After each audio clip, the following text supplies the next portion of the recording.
Assalamualaikum warahmatullahi wabarakatuh. Waalaikumsalam warahmatullahi wabarakatuh.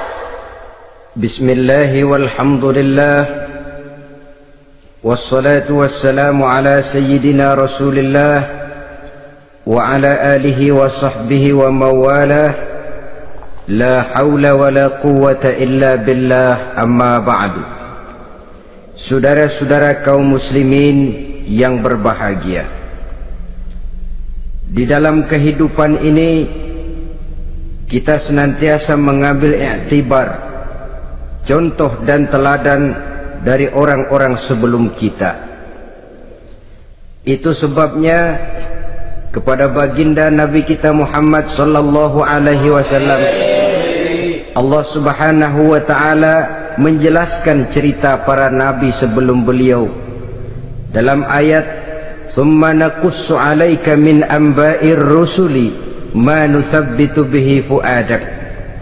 Demikianlah kami ceritakan kepadamu wahai Muhammad sebagian dari kisah para rasul-rasul sebelum kamu, yang dengan itu akan memperkuat hatimu, meneguhkan keyakinanmu dan memantapkan pendirianmu. Inilah manfaatnya belajar dari sejarah. Jadi jangankan kita, baginda Nabi sendiri pun oleh Allah Subhanahu wa taala diceritakan sejarah para nabi sebelum beliau, yang dimusuhi oleh umatnya, yang dicaci maki oleh kaumnya, yang terusir dari kampung halamannya, bahkan sampai ada yang terbunuh oleh umatnya. Itu seluruhnya merupakan iktibar manusabbitu bihi fu'adak, untuk memantapkan langkahmu, meneguhkan keyakinanmu dan menguatkan pendirianmu menghadapi perjuangan ini. Sehubungan dengan itu, pada pertemuan kali ini Al-Fakir ingin menyampaikan satu cuplikan kecil dari kehidupan seorang sahabat utama baginda Nabi, yaitu Sayyidina Umar ibn al-Khattab radhiyallahu an. Beliau adalah Umar bin Khattab bin Nufail bin Abdul Uzza dari suku Quraisy, golongan Bani Adi. Perawakannya tinggi, kekar dan gagah, melambangkan sifatnya yang pemberani, tegas, dan tidak pernah kenal takut kepada siapapun. Sebelum mendapat hidayah, Umar bin Khattab termasuk orang yang berdiri di barisan orang-orang yang memusuhi umat Islam. Ia terperangkap dalam tradisi jahiliyah, di mana gemar berperang dan bermabuk-mabukan juga merupakan hal-hal yang pernah dilaksanakan dalam kehidupannya sebelum beliau masuk ke dalam agama Islam. Oleh karena itu, dalam kehidupan beragama, hidayah merupakan sesuatu yang penting. Bagaimanapun banyaknya dosa dan kesalahan yang telah dilakukan oleh seseorang, tidak seharusnya menyebabkan ia putus asa dari rahmah Allah. Sebaliknya, bagaimanapun banyak kebajikan dan kebaikan yang sudah dikerjakannya, tidak perlu membuat dia besar hati, puas, bangga, apalagi menjadi lalai karenanya. Sebab kita belum tahu akan bagaimana ujung perjalanan dari kehidupan kita ini. Saudara-saudara, kisahnya pun masuk Islam merupakan peristiwa yang menarik. Pada satu hari, dengan pedang terhunus, Umar bin Khattab menuju Darul Arqam, tempat di mana baginda Nabi biasa berkumpul dengan para sahabat. Melihat mukanya yang beringas, matanya yang nanar, orang sudah menyangka dan mengerti ini tentu akan terjadi pembunuhan. Dalam perjalanan menuju Darul Arqam, Umar bertemu dengan Nuaim bin Abdullah. Nuaim bertanya, "Ya Umar, mau kemana ente?" "Mau membunuh itu, si murtad itu," kata. "Si murtad yang mana?" Yang mana lagi? Itu yang memecah belah kita, yang menghina berhala-berhala kita, yang menjelek-jelekkan nenek moyang dan keturunan kita. Siapa lagi kalau bukan Muhammad? Kata Nuaim Umar, enggak salah. Tidak salah lagi. Salah Umar. Salah kenapa? Apa kamu enggak malu? Kamu mau pergi membunuh Muhammad, sementara adikmu sendiri Fatimah, dia sudah termasuk salah seorang pengikut Muhammad. Mendengar ini, muka yang memang tadinya sudah marah dan merah, tambah jadi kelabu. Bukan main mangkelnya Umar bin Khattab. Orang lain dia musuhi, orang lain dia kejar-kejar. Ini malah adiknya sendiri menjadi pengikut dari baginda Nabi. Tidak jadi menuju Darul Arqam, dia berangkat ke rumah adiknya Fatimah. Adapun di rumah Fatimah sedang berkumpul Fatimah, suaminya Sa'id bin Zaid, dan seorang sahabat Habbab ibnul Arad. Mereka sedang membaca Quran. Waktu itu Quran belum lagi dijilid macam sekarang, jadi masih merupakan suhuf atau lembaran-lembaran tercecer saja. Ketuk pintu, ya tentu tidak assalamualaikum karena dia belum Islam. Tok tok tok. Siapa di luar? Umar. Mendengar suaranya saja, ini sahabat yang namanya Habbab ibnul Arad sudah lari ke belakang pintu. Sambil komat kamit baca doa mohon diselamatkan oleh Allah. Adapun Fatimah yang sedang memegang suhuf, lembaran tulisan Quran itu, menyembunyikan suhuf itu di belakang bajunya. Umar masuk. Fatimah, saya bang, apa benar berita yang saya dengar? Berita apa itu bang? Bahwa kau sudah masuk Islam. Bang, andai kata Muhammad memang benar, bagaimana? Sudahlah, jangan belit-belit, jawab saja, kau masuk Islam benar atau tidak? Ya. Saudara hadirin, begitu dikatakan iya, tangannya langsung melayang, menampar muka adiknya ini, sehingga mengalir darah dari hidungnya. Suaminya Sa'id bin Zaid yang mencoba melindungi istrinya, dipegang lehernya, dibanting, diduduki dadanya. Oh, ini jawara ini.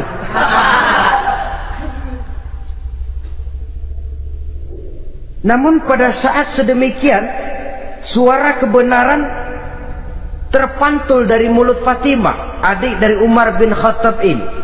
Umar, apakah engkau memukul orang yang bersaksi bahwa tidak ada Tuhan melainkan Allah dan Muhammad Rasulullah? Apakah engkau menganiaya seseorang yang terpanggil untuk mengikuti kebenaran? Manusia macam apa engkau, Umar? Saudara, memang dia orang keras, tapi hatinya mudah menerima kebenaran. Sehingga mendengar kalimat adiknya ini tercenung dia sejenak, melongo, bengong kata anak sekarang.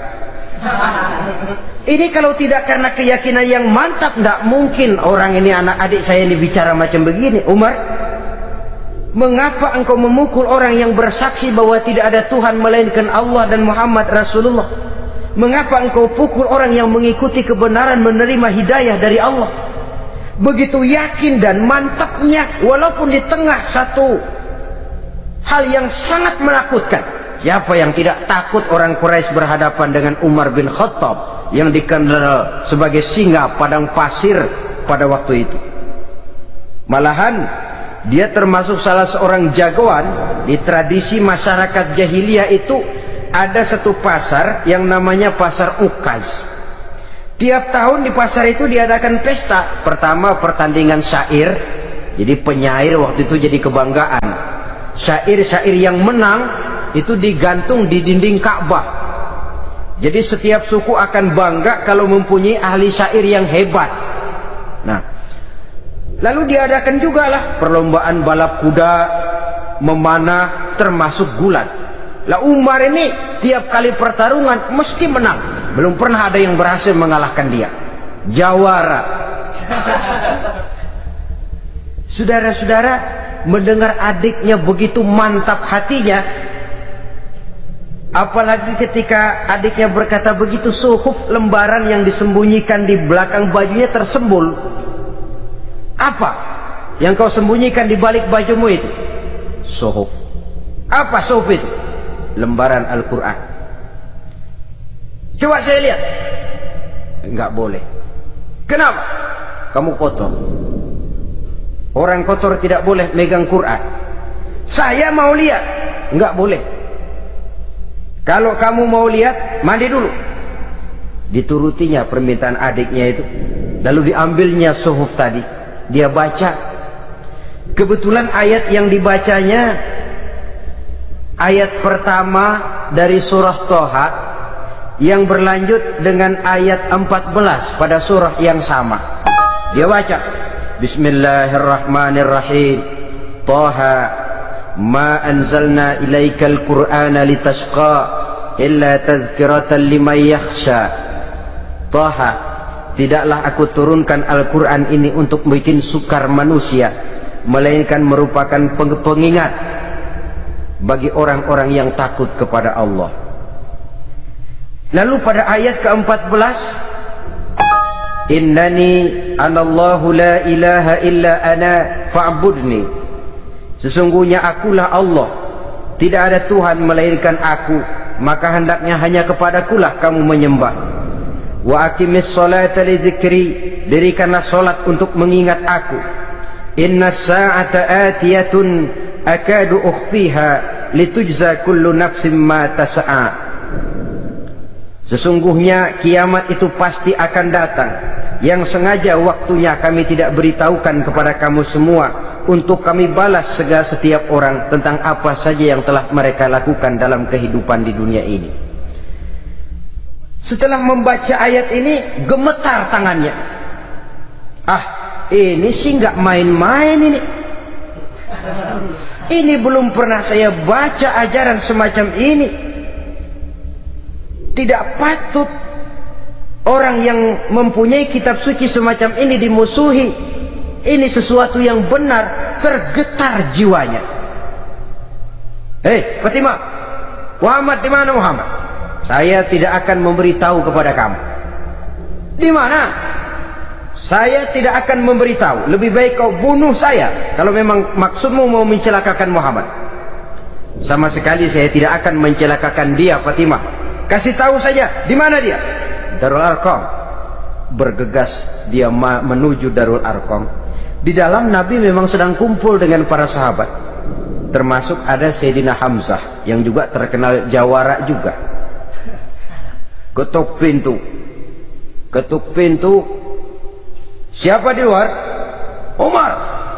Di dalam ini geger sebagian sahabat. Umar datang ini pasti bencana.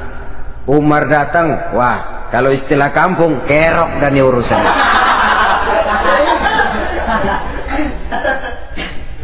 Tapi baginda Nabi menenangkan mereka. Tenang, mudah-mudahan ada hikmahnya. Sayyidina Hamzah tampil, bukakan dia pintu. Kalau niatnya baik, kita terima. Kalau niatnya tidak baik, saya paling depan. Dibukakan pintu.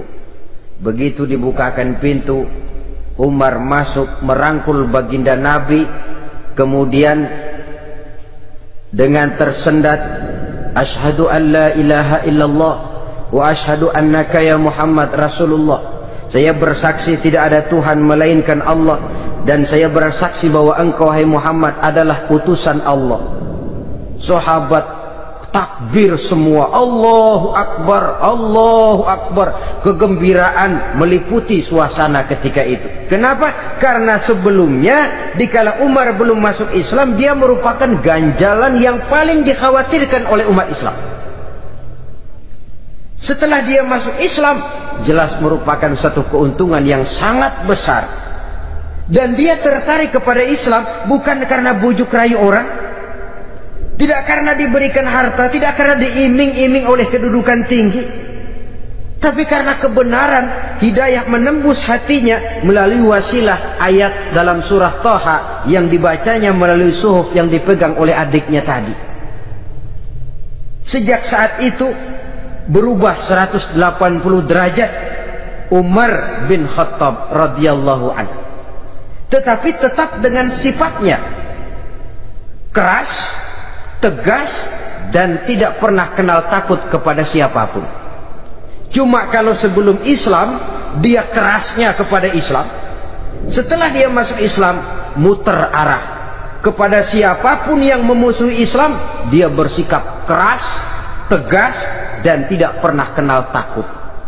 Bahkan setelah beliau masuk Islam, satu hari ketika di Darul Arqam kumpul-kumpul, waktu itu Nabi belum berdakwah secara terbuka karena pengikut masih sedikit. Sayyidina Umar usul, "Ya Rasul, ada apa Umar? Alasna 'alal haq fi mamatina wa mahyana." Ya Rasul, bukankah kita ini berdiri di atas sesuatu yang benar? Bukankah mati kita, hidup kita untuk melaksanakan sesuatu yang benar? Bala ya Umar, betul Umar. Wallazi nafsi biyadihi innakum la'alal haq in muttum wa in hiyitum. Demi Allah Umar, kata Nabi, sesungguhnya kamu dan kita semua berdiri di atas kebenaran, hidup ataupun mati. Setelah mendapat jawaban begini, Umar masuk kepada tujuan pembicaraannya. Izan ya Rasul, fafimal ihtifal.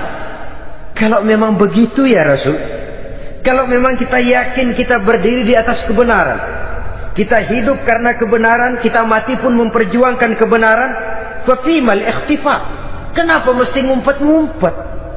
Kenapa harus sembunyi-sembunyi? Wallazi ba'asaka bil haqq, demi Allah ya Rasul, la takhrujanna wa la nakhrujanna ma'ak. Tuhan harus keluar menyampaikan Islam ini secara terbuka, dan kami akan mendampingi Tuhan dengan segenap jiwa dan raga. Sekali masuk Islam gak tanggung-tanggung. Yang kayak begini ini yang kita perlukan sekarang ini. Begitu masuk Islam gak tanggung seluruhnya, jiwa dan raganya masuk Islam. Beliau yang pertama kali mengajukan ide, kenapa harus dakwah sembunyi ya Rasul? Wong kita berdiri di atas kebenaran, memperjuangkan sesuatu yang hak. Kalau kita mati, kita pun mati membela kebenaran. Kenapa mesti fafimal ikhtifa? Kenapa harus sembunyi-sembunyi? Mulai sekarang mari keluar ya Rasul, saya akan dampingi Tuhan, nyawa taruhannya. Saudara hadirin yang saya hormati, selalu dia tempat-tempat yang pernah dia melaksanakan maksiat sebelum dia Islam, selalu dia kunjungi, sampai dia berkata, tidak ada tempat yang pernah saya melakukan kesalahan sebelum saya Islam yang harus saya tutupi dengan kebajikan setelah saya Islam sekarang ini. Bahkan ada satu riwayat menjelaskan beliau itu yang tinggi badannya, kekar perawakannya, gemetar orang ngadepin dia. Tapi beliau sendiri sangat mudah gemetar kalau sudah mendengar ayat-ayat Allah. Sehingga ada satu riwayat menjelaskan Sayyidina Umar itu setelah masuk Islam, kalau sholat kadang-kadang bila menoleh ke kanan beliau senyum, bila menoleh ke kiri beliau menangis berurai air mata. Ada orang bertanya, ya Umar, kenapa menengok ke kanan kau senyum, ke kiri kau menangis? Itulah kalau saya ingat jahilnya saya sebelum Islam. Adapun bila saya menoleh ke arah sebelah kanan saya tersenyum, teringat betapa dulu saya membuat berhala dari korma. Saya tumpuk-tumpuk, saya susun begitu.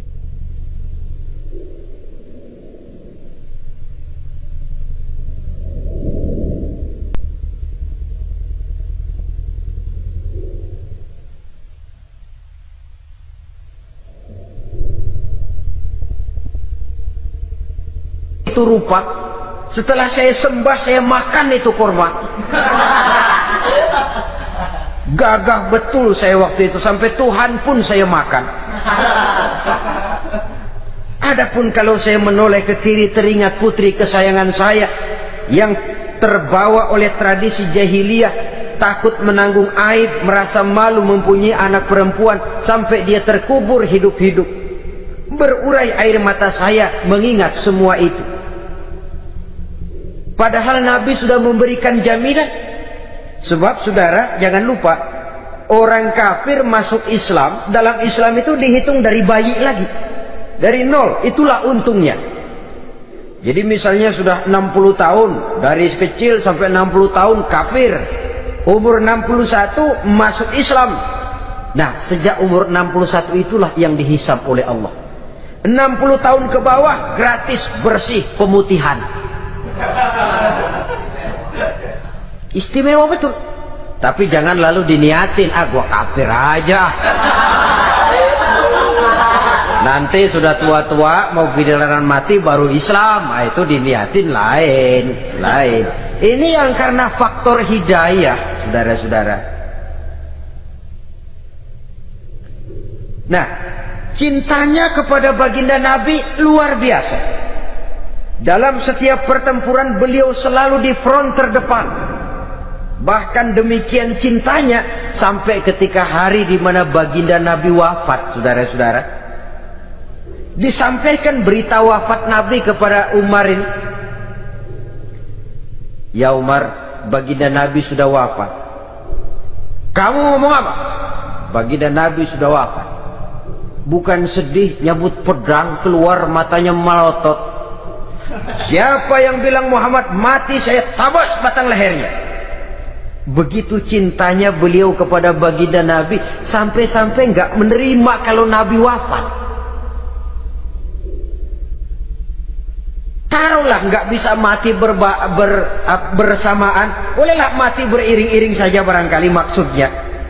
Saudara-saudara, cabut pedang, kelayaban kemana-mana. Ayo, siapa ngomong Muhammad mati, saya tabas batang lehernya. Sampai bertemu dengan Sayyidina Umar, Sayyidina Abu Bakar. Di tempat orang banyak, Sayyidina Abu Bakar yang bijaksana ini pidato. Ayuhan nas, man kana ya'budu Muhammadan fa inna Muhammadan qad mata, wa man kana ya'budu Allah fa inna Allah hayyun la yamut. Wahai manusia, barang siapa yang menyembah Muhammad, maka Muhammad sudah mati. Tetapi barang siapa yang menyembah Allah, Allah akan hidup selamanya dan tidak akan pernah mati. Mendengar pidato ini, Sayyidina Umar sadar bahwa sebenarnya yang tidak bisa mati itu cuma Allah. Bagaimanapun agungnya baginda Nabi, besarnya baginda Nabi, tinggi akhlak budi pekertinya Nabi, cintanya beliau kepada Nabi, toh Nabi manusia dan manusia harus mati. Kemudian dibacakan surah Ali Imran ayat 144. Wa ma Muhammadun illa rasul qad khalat min qablihi rusul afa immata aw qutilan qalabtum ala aqabikum. Muhammad tidak lain daripada manusia, telah datang kepadanya rasul. Apakah jika ia mati engkau kembali menjadi murtad atau mundur ke belakang? Mendengar ayat ini dibacakan, Sayyidina Umar sadar, berurai air matanya, menangis dalam kesedihannya. Ini cintanya yang demikian tinggi kepada baginda Rasulullah sallallahu alaihi wasallam.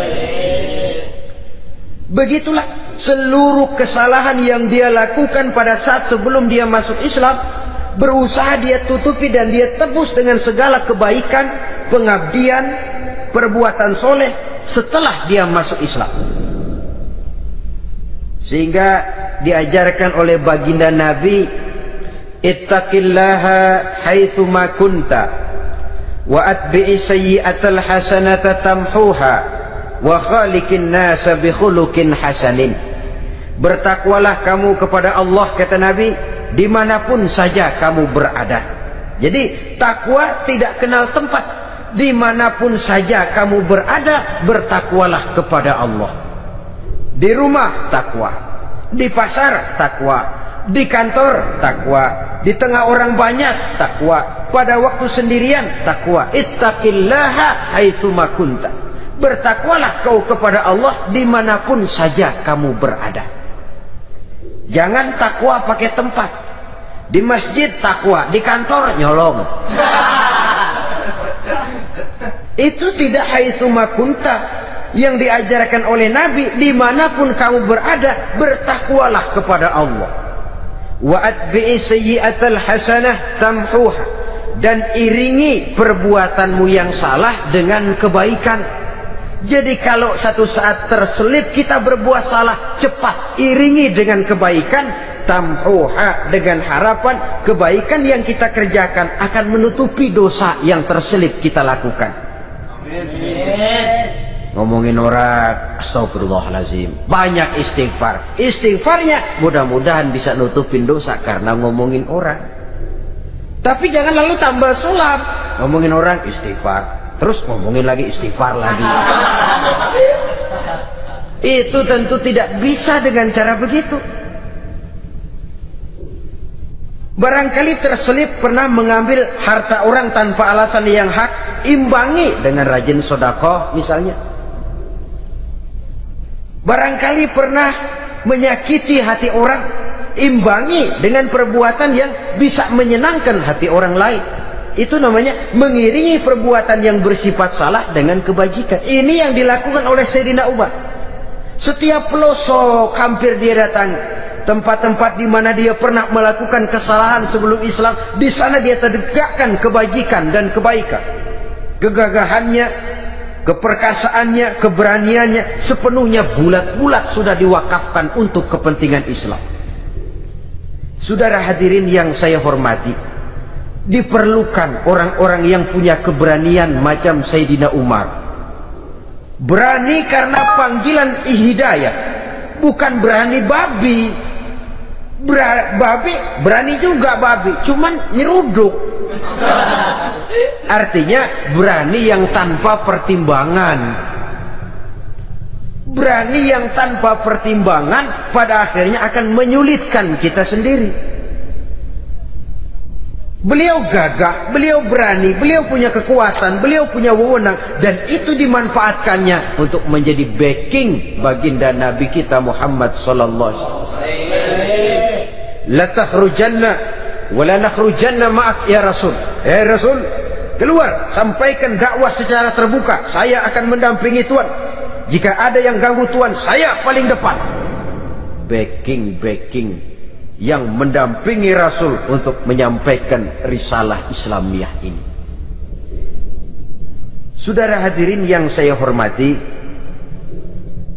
wa khaliqin nasa bi khuluqin hasanin, kata Nabi, dan pergaulilah manusia dengan akhlak yang baik, karena dengan ini kau bisa mengambil hati orang.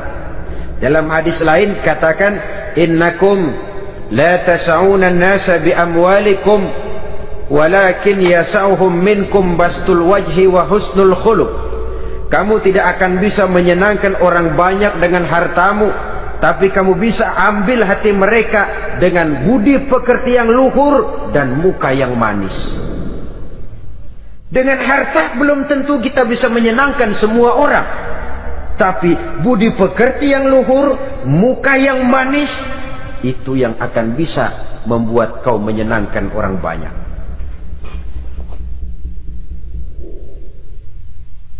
Setelah baginda Rasul wafat,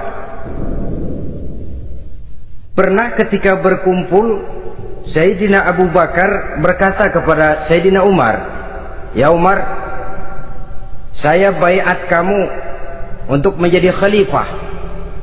Jawab beliau, sayalah yang akan membaiat Tuan. Tapi anda lebih utama dari saya Umar. Keutamaan saya akan saya berikan kepada Tuan untuk mendukung kekhalifahan Tuan. Di sini kelihatan wataknya yang tidak ambisius, gagah, berani, perkasa, tapi tahu diri, nggak nyelonong, tidak menggunakan kekuasaannya, kegagahannya untuk maksud yang sewenang-wenang. Oleh karena itu setelah Sayyidina Abu Bakar wafat, beliau dilantik menjadi khalifah. Keluarlah pidatonya yang terkenal, Ayyuhan nas, inni qad wullitu alaikum walastu bi khairikum. Hai manusia, aku telah dipilih menjadi pemimpin kamu, padahal aku bukanlah orang yang terbaik di antara kamu. Kalau tidaklah karena aku melihat keutamaan, keteguhan yang dapat melindungi kalian, berat rasanya aku memikul amanah ini. Sebab apa? Alangkah beratnya menunggu datangnya perhitungan di akhirat nanti terhadap Umar. Ini yang jadi motifnya memegang jabatan khalifah. Sungguh berat bagi Umar menunggu datangnya saat perhitungan, sehingga seolah-olah kalau bisalah jadi Umar bin Khattab saja, jangan jadi khalifah kalau bisa. Tapi mau ya umat sudah kadang memilih. Sehingga benar kalau dalam satu hadis Nabi pernah mengajarkan jangan memberikan satu jabatan kepada orang yang memintanya. Sebab orang kalau sudah minta jabatan, apalagi pakai jilat-jilat, pakai upeti-upeti, tentu ada tendensinya. Ada batu di balik udang. Kalau udang di balik batu kan mungkin nggak kelihatan, tapi kalau batu di balik udang kelihatan betul itu. Ada maunya, ambisinya. Jangan memberikan satu jabatan kepada orang yang memintanya. Seakan di batinnya Sayyidina Umar menyesali, kenapa Umar nggak jadi Umar saja, kok mau jadi khalifah gitu. Alangkah berat perhitungan buat saya di akhirat nanti. Nah, setelah jadi khalifah, sebagai satu i'tibar, saya akan mencoba mengemukakan beberapa sifatnya yang menonjol untuk pelajaran buat kita semua. Pertama, sikapnya terhadap keluarganya setelah beliau menjadi khalifah. Kedudukan sebagai keluarga Umar bin Khattab bukan merupakan kedudukan istimewa. Itu ditanamkan betul kepada keluarganya. Jangan karena bapakmu khalifah, lalu mentang-mentang anak khalifah kau merasa dapat fasilitas, merasa bisa berbuat semau-maumu. Kau harus punya tanggung jawab dan beban moral, memberikan contoh yang lebih baik kepada rakyat. Ini yang ditekankan kepada keluarganya. Kalau beliau mau mengeluarkan undang-undang itu lebih dahulu dibicarakan di tengah keluarganya, kumpul anak-anaknya. Ini akan ada undang-undang begini. Siapa di antara kalian mau mentaati, persilakan, yang tidak pun persilakan. Tapi saya ingatkan, kalau ada dari keluarga Umar yang melanggar peraturan yang saya keluarkan ini, saya akan menghukumnya 2 kali lipat karena dia keluarga saya. Menghukumnya 2 kali lipat karena dia keluarga saya. Jadi bukan mentang-mentang anak babe lalu kebal hukum. Tidak. Siapa yang di antara kalian melanggar peraturan ini, akan aku kenakan hukuman 2 kali lipat karena dia keluargaku. Nah, saudara hadirin yang saya hormati, lalu berwibawa, dijaga betul keluarganya. Suatu hari beliau datang ke rumah putranya Abdullah bin Umar. Ketika masuk, dilihatnya Abdullah bin Umar sedang makan daging. Makan daging, merah muka Umar. Mentang-mentang anak khalifah ya, mentang-mentang anak Amirul Mukminin ya, kamu makan daging. Lihat tuh, rakyat kita masih banyak yang kelaparan, makan daging, makan roti keras.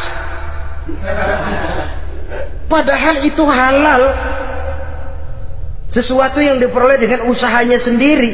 Tetapi begitu hati-hatinya Umar untuk menjaga pandangan orang. Keluarga khalifah merupakan beban moral sebab akan dijadikan contoh oleh rakyatnya. Mentang-mentang anak khalifah ya, makan daging. Lihat tuh rakyat, roti keras digarotin. Lain saat beliau pergi ke satu pasar, di situ dilihat ada sapi gemuk-gemuk. Tempat lain sapinya kurus-kurus. Tanya, ini yang gemuk-gemuk sapi siapa? Sapi Abdullah bin Umar, sapi anaknya. Panggil Abdullah bin Umar, suruh sini. Datang anaknya. Abdullah bin Umar, bagaimana ceritanya sampai ini? Begini Bapak, dahulu itu dengan uang saya beli sapi kurus-kurus, lalu saya rawat. Saya berikan upah orang untuk merawat sapi-sapi itu, sampai sekarang dia menjadi gemuk. Akan saya jual, dan keuntungannya tentu sesuatu yang halal. Subhanallah, kata Umar, kau ini anak Amirul Mukminin, jual sapimu, ambil modalnya, untungnya masukkan baitul mal untuk urus kepentingan orang Islam. Dia nggak mau anaknya terlibat bisnis, dompleng kekuasaan ayahnya. Karena mentang-mentang anak khalifah lalu segala macam bisnis lancar. Orang takut karena apa? Anak babe. Ada lagi, pada waktu pembagian harta ghanimah, putri beliau yang namanya Hafsah, ini adalah istri baginda Nabi, meminta bagian. Kaum kerabat ayah, ini kerabat khalifah, kitalah dulu kerabat. Kalau kau kerabatku, maka jatahmu nanti dari ayahmu. Harta ini masih lebih banyak dibutuhkan oleh orang-orang Islam. Nanti belakangan, kalau ada sisanya. Belakangan kalau ada sisanya. La haula wala quwata illa billah.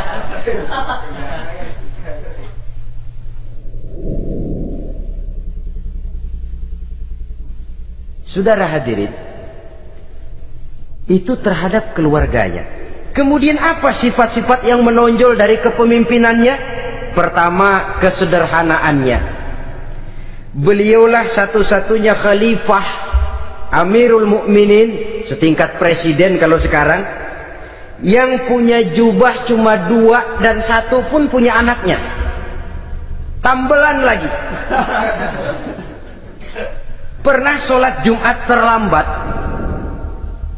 beliau naik mimbar untuk khutbah, sebelumnya minta maaf dulu. Saudara-saudara, maaf saya terlambat nungguin baju kering. Seorang khalifah nungguin baju kering, sederhana dalam kehidupannya. Mari kita ambil satu cerita lagi. Pada waktu beliau jadi khalifah, yang diangkat jadi gubernur di Mesir adalah Amr bin As. Amr bin As hidupnya lebih mirip kaisar. Istananya besar, pakaiannya bagus-bagus.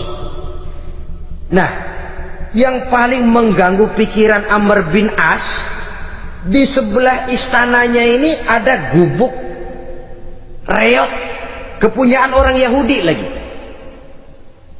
Ini nggak pantas bener, masa di samping istana gubernur ada gubuk reot. Orang Yahudi lagi yang punya. Ini mesti udah bikin saja rencana, panggil dinas tata kota, bikin planning. Di sini mau dibangun masjid, proyek negara. Bikin gambarnya, susun anggarannya, tender. Saudara-saudara, si Yahudi yang punya gubuk reot dipanggil.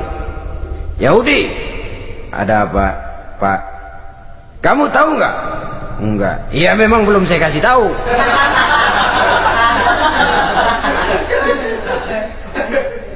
Ada apa, Pak?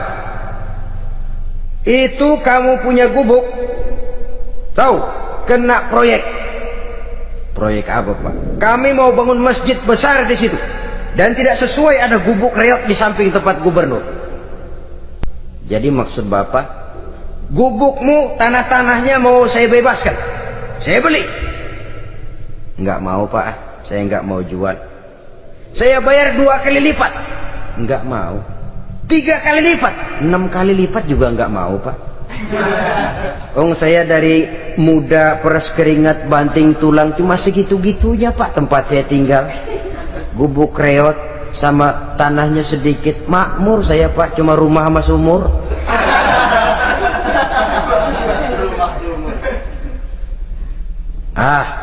Ini Yahudi kelewatan juga. Akhirnya turun perintah, sudah, kalau dia nggak mau dibebaskan, gusur saja, tarik, ambil bulldozer, digusur. Yahudi ini berurai air matanya.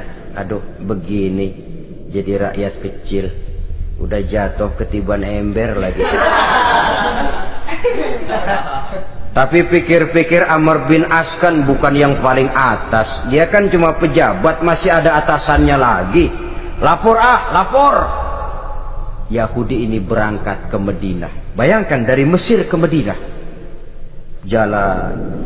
Di sepanjang jalan dia berpikir. Fikir membanding-banding. Kalau gubernurnya saja istananya begitu mewah, apalagi khalifahnya. Kalau gubernurnya galak main gusur, apalagi khalifahnya. Dan saya bukan orang Islam, apa dia lemin ngadu? Apa dapat tanggapan? Berangkat dia sambil harap-harap cemas. Sampai di pintu kota Madinah, dia temui orang lagi tidur di bawah pohon korma. Selamat siang Pak. Ada apa? Pak. Apa? Mau lapor. Lapor apa? Bapak tahu Khalifah Umar bin Khattab? Tahu? Istananya di mana Pak? Istananya di atas lumpur. Di atas lumpur. Di atas lumpur. Pengawalnya banyak Pak. Banyak. Siapa Pak? Yatim piatu, janda-janda tua, orang-orang miskin, orang-orang lemah, itu pengawalnya. Pakaian kebesarannya apa sutra apa Pak? Pakaian kebesarannya malu dan takwa. Saya nggak ngerti Pak. Itulah Umar bin Khattab. Lalu orangnya sekarang di mana Pak? Di depan ente.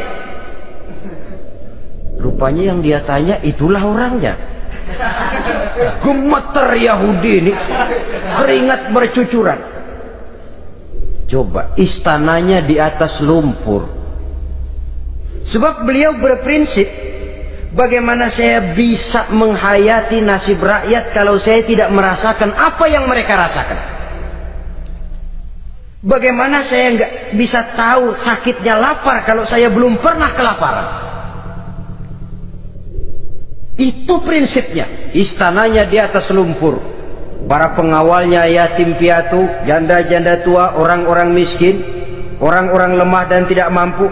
Dan pakaian kebesarannya malu dan takwa. Kamu dari mana? Dari Mesir Pak. Ada apa? Mau laporan gubernur Bapak di Mesir yang namanya Amr bin As. Kenapa? Main gusur aja Pak. Ceritanya, iya dia mau bangun masjid. Kebetulan di areal itu saya punya tanah sama gubuk segitu-gitunya. Saya nggak mau dibeli, digusur Pak. Saya mau mencari keadilan. Begini, kamu lihat tempat sampah itu. Lihat, di situ banyak tulang. Coba kamu ambil kemari satu, tulang unta, bawa sini.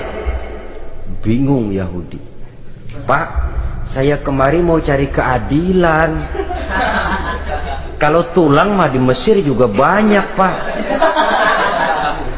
Sudahlah, pokoknya kau ambil saja tulang itu. Dicoker-coker dapat dikasih. Tulang itu digaris lurus oleh Sidina Umar dengan ujung pedang. Red. Nah, nih, kau bawa kepada Amr bin As. Makin bingung itu Yahudi. Suruh bawa tulang cuman digaris. Nanti saya ngomong apa Pak? Sudahlah, kasih saja. Pulang dia. Sampai di Mesir.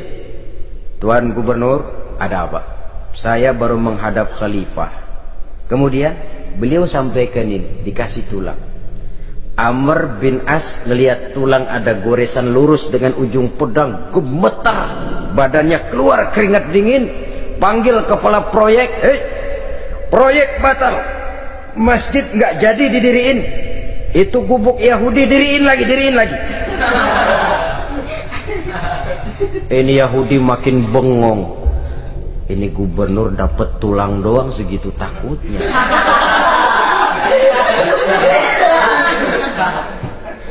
Ada apa sebenarnya Tuan Gubernur? Kamu tahu? Ini nasihat pahit buat saya dari Amirul Mukminin Umar bin Khattab.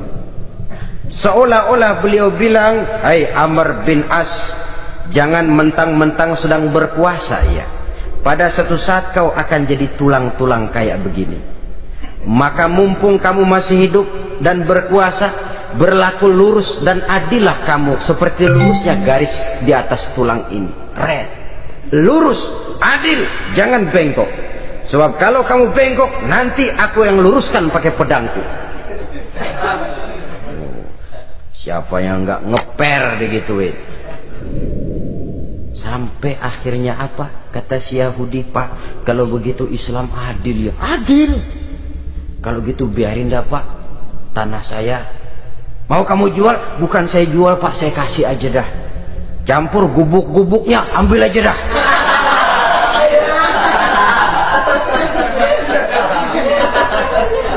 Masuk Islam si Yahudi ini oleh karena keadilan dari Umar bin Khattab. Begitulah kesederhanaan hidupnya. Sampai saudara, yang ironi betul, pernah Utsman bin Affan, Ali bin Abi Thalib, Thalhah dan Zubair kumpul mendengar berita bahwa Sayyidina Umar ini punya hutang. Bayangkan, seorang khalifah untuk melangsungkan hidupnya sampai punya hutang. Padahal Baitul Mal di bawah kekuasaannya. Berunding Utsman, Ali, Thalhah, Zubair. Kalau kita langsung ngomong sama Umar nggak enak dong, dia nggak bakalan terima. Lewat putrinya aja, Hafsah. Baik. Hafsah ngomong sama Umar, Abah, kenapa? Bagaimana kalau honor Abah ditambah, ditingkatkan supaya hutang bisa ketutup? Hafsah, saya Abah. Siapa yang nyuruh kamu ngomong begitu? Enggak ada. Ada. Saya tahu ada ini. Kalau enggak ada, kamu enggak mungkin ngomong begitu. Tapi orangnya kalau saya tuntut, mereka mungkin enggak mau. Sekarang saya mau tanya Hafsah, kau kan istri Rasul, betul? Nah, saya mau tanya, suamimu makanannya apa? Daging? Bukan. Roti. Tempat tidurnya kasur empuk? Bukan. Kain kasar yang kalau musim panas kami bentangkan, kalau musim dingin separuh buat tidur, separuh buat selimut. Pakaian yang dibelikan untukmu berapa banyaknya? Cuma 2. Nah, itu guru saya, orang yang paling saya cintai, dan itu yang saya ikuti. Bahkan setelah beliau wafat, Sayyidina Umar ini hutangnya ditanggungkan kepada anaknya Abdullah bin Umar, dan itu pun dilunasi dengan menjual rumahnya, sehingga rumahnya itu disebut Darul Qadha, rumah bayar hutang. Begitu kesederhanaannya. Jadi nggak pakai aji mumpung jadi khalifah lalu kayak ikan gurita, tangan yang mana aja megang. Itu kan mental monyet. Monyet itu kan begitu, tangan megang kiri kanan, mulut ngawal, kaki megang, temennya dikasih masih ngerampas juga. Monyet rakus betul itu. Itu kesederhanaannya. Kenapa kesederhanaan ini timbul? Karena sikap zuhudnya. Zuhud itu tarkud dunia li ajlil akhirah. Orang yang mengambil dunia hanya yang diperlukan dengan lebih mengutamakan kehidupan akhirat. Watak zuhudnya yang sangat menonjol. Dialah pahlawan yang paling berani di medan perang. Dialah imam yang paling khusyuk di masjid. Dan tidak jarang kalau sholat sendiri, begitu membaca ayat yang menceritakan neraka, nangis berurai air matanya. Saudara hadirin ma'asyiral muslimin rahimakumullah. Jadi kesederhanaan dan kezuhudan ini bukan lewat teori disampaikan oleh Umar, bukan lewat penataran seluruh aparat, tidak, lewat contoh konkret. Inilah saya, contoh sederhana dan zuhud. Bagaimana saya akan bisa merasakan penderitaan kalau saya sendiri tidak pernah menderita? Bagaimana saya akan tahu sakitnya lapar kalau saya belum pernah kelaparan? Maka tanpa penataran, tanpa upgrading segala macam, berhasil karena prinsip keteladanan. Beliau jadi contoh utama. Dan sumber utamanya tentu tidak lain karena contoh dari baginda Nabi besar Muhammad sallallahu alaihi wasallam. 2, sederhana. Yang kedua, zuhud. Yang ketiga, sifat yang menonjol dari kekhalifahannya adalah adil. Kalau sudah bicara soal hukum, dia tidak pernah kenal kompromi. Adalah seorang pemuka Nasrani masuk Islam, namanya Jabalah bin Aiham. Ketika dia bikin haji, kain ihramnya keinjak orang Arab yang hitam, Badui. Jengkel, dia merasa bekas tokoh, enak aja nih orang udah jelek nginjak lagi. Ditempeleng orang tadi. Orang ini lapor kepada Umar. Panggil Jabalah bin Aiham. Panggil. Kau ditampar? Betul Khalifah. Tampar dia. Tampar lagi. Dipukul orang itu di depan Sayyidina Umar. Jadi tidak karena kau ini bekas kepala suku, kau ini bekas orang terhormat, lalu ada kebijaksanaan yang tidak bijaksana, kebijaksanaan yang akhirnya jadi tidak bijaksana. Dan itu memang sudah dimulai dengan memblokir keluarganya.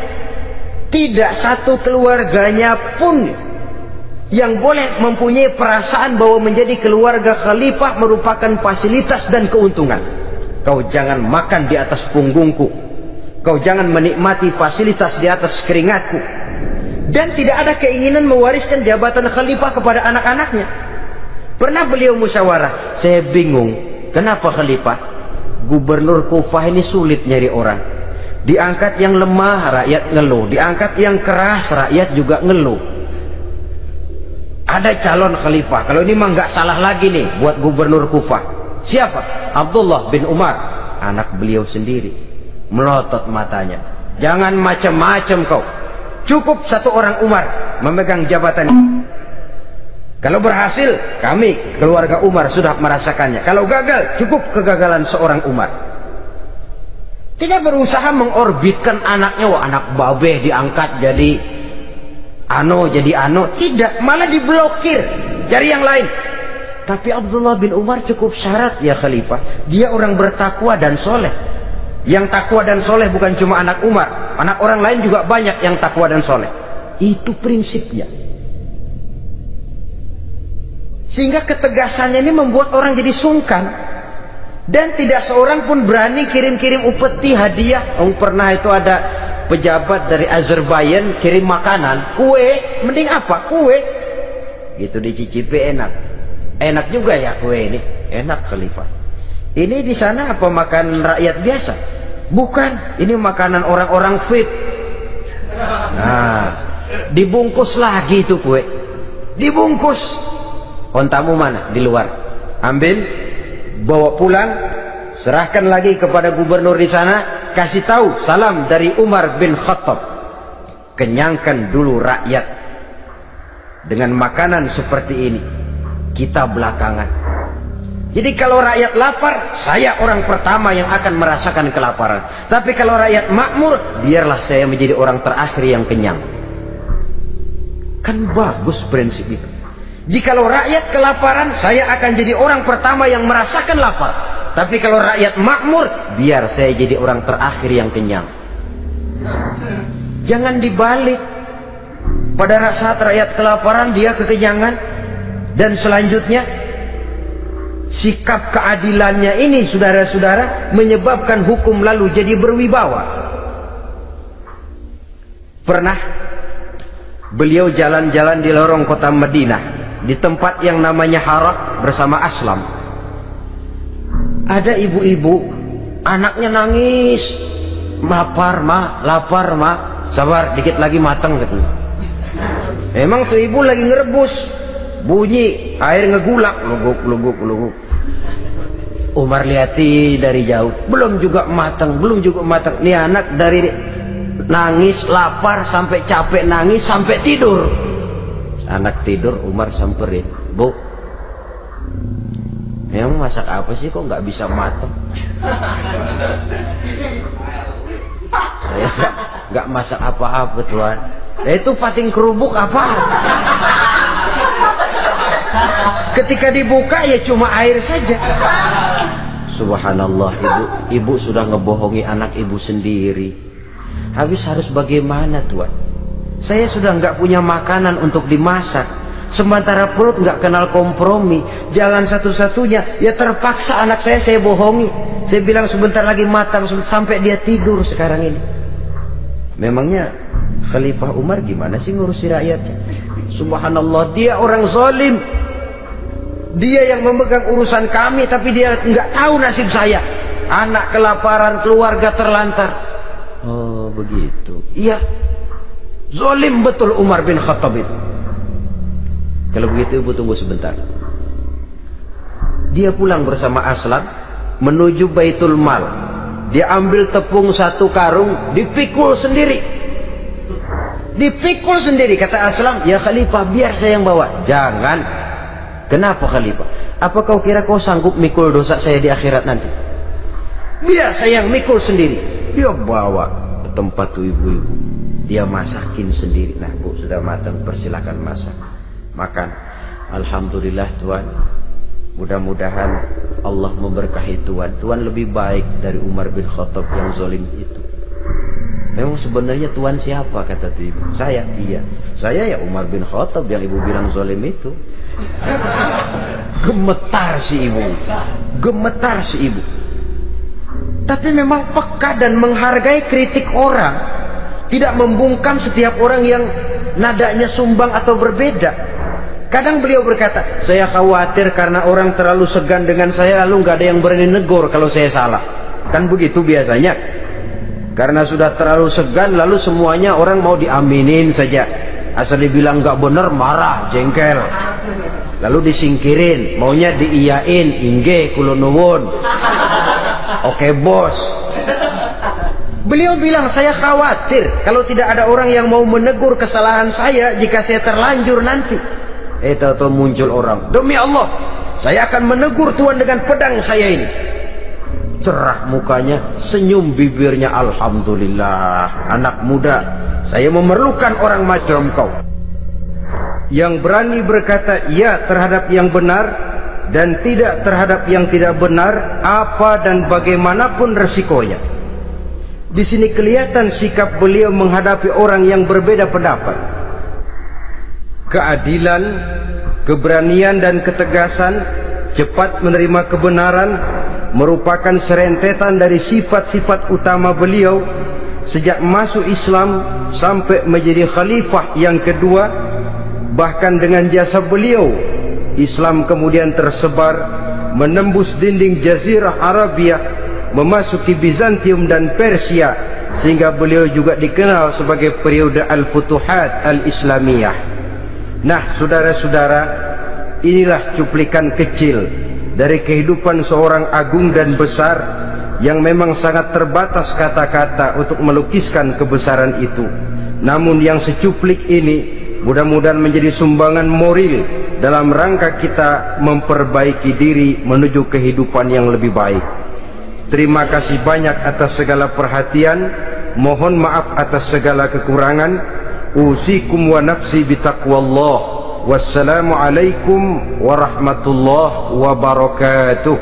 Waalaikumsalam warahmatullahi wabarakatuh. Allahumma salli wa sallim wa barik alaihi